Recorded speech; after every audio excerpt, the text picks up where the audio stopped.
After 400 years of attempts to obliterate the identity and culture of the first Americans, the Aborigines continue to resist through non-cooperation, sabotage, protest strikes, mutual help, and increased political activism. But most of all, by passing knowledge of self down orally through history. Things such as my grandmother said, we have Indian in our blood. Translation, you are the first Americans.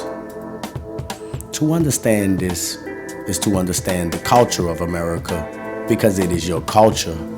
And of course, you don't have to take my word for it is in your DNA.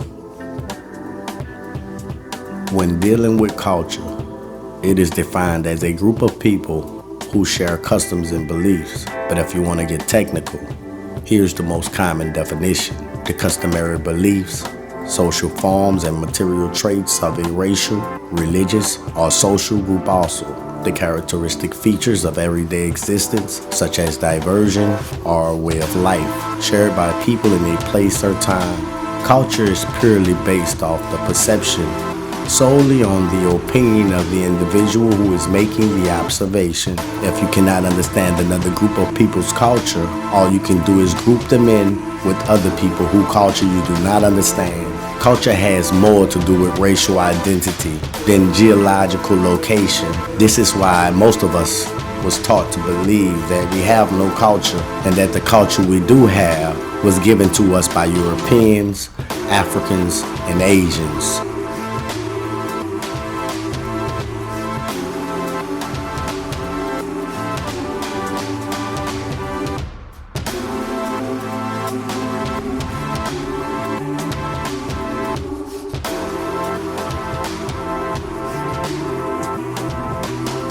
It's not color, it's culture.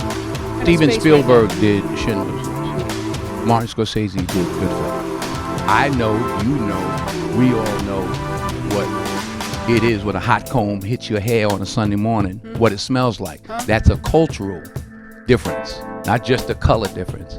So it's the culture. Because that's You don't know nothing about That's See how everybody laughed? That's a cultural difference.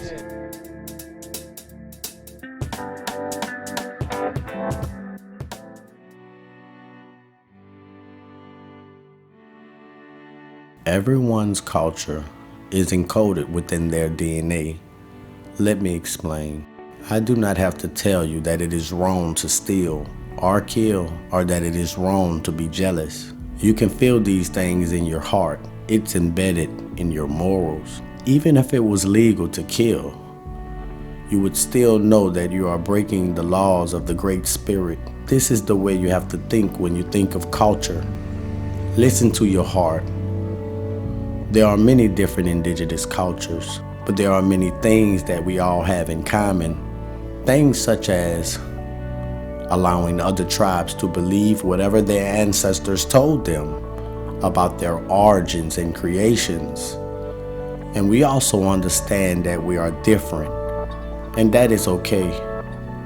So I guess you can say that we believe in the rights for people to have free religious beliefs without persecution.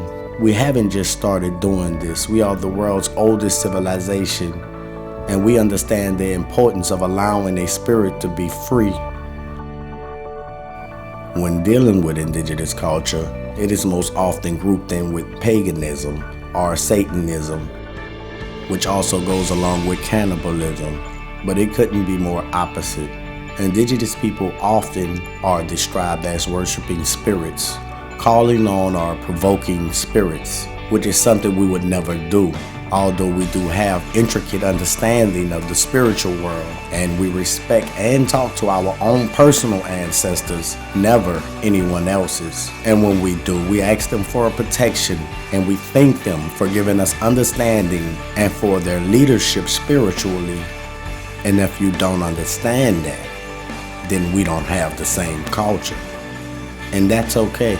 We don't worship any animals. We only respect the animals because everything has a spirit. The rocks, the plants, and of course the animals. All creatures' spirits should be respected and allowed freedom, the freedom that the universe gives to it. And to go against that is to go against the forces of nature, aka the Great Spirit.